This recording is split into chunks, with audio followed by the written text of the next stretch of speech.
নীলফামারী জেলার চিলাহাটির ভোগডাবরী ইউনিয়নের একটি ছোট গ্রাম শেটের কামাত। দেশে যখন সবদিকেই পাকা বাড়ি এবং আলোর ঝলমলে, ঠিক তখনই এই এলাকার মানুষ সহজ সরল এবং সাদাসিধে জীবন বেছে নিয়েছে। আসুন ভিডিওর মাধ্যমে দেখে নেই পুরো গ্রামের চিত্রটি।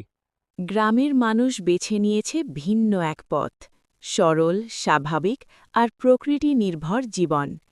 গ্রামের পাশ দিয়ে চলে গেছে বিদ্যুতের লাইন।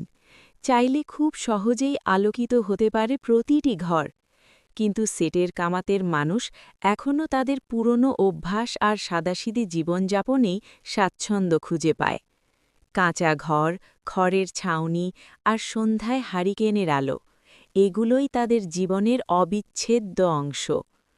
এখানকার মানুষের কাছে জীবন মানে শুধু আধুনিকতার সুবিধে নয়, বরং শান্তি, স্বস্তি আর ঐতিহ্যের সঙ্গে মিশে থাকা এক গভীর সম্পর্ক।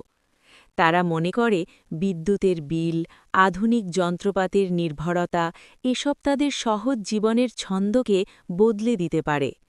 তবে এই জীবনধারা শুধুই অভাবের গল্প নয়, এটি এক ধরনের সচেতন পছন্দ। প্রকৃতির কাছাকাছি থাকা, খরচ কম রাখা আর পারিবারিক বন্ধনকে শক্ত রাখা, এসবই তাদের জীবনের মূল ভিত্তি। তরুণ প্রজন্মের মধ্যেও দেখা যায় এই ভাবনার প্রতিফলন।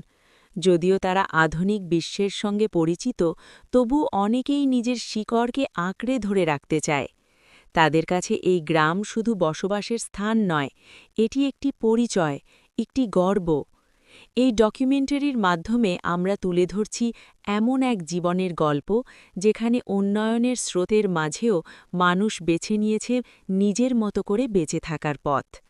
সেটের কামাত যেন আমাদের মনে করিয়ে দেয়, সুখ সবসময় আধুনিকতার মধ্যে নয়, কখনো কখনো তা লুকিয়ে থাকে সরলতার মাঝেই। সবাই যখন এগিয়ে যাচ্ছে আধুনিকতার পথে, তখন কেউ কেউ থেমে থেকে খুঁজে নিচ্ছে জীবনের আসল মানে। সেটের কামাত সেই বিরল উদাহরণ, যেখানে সরলতাই সবচেয়ে বড় সমৃদ্ধি। News desk, চিলাহাটিওয়েব.com।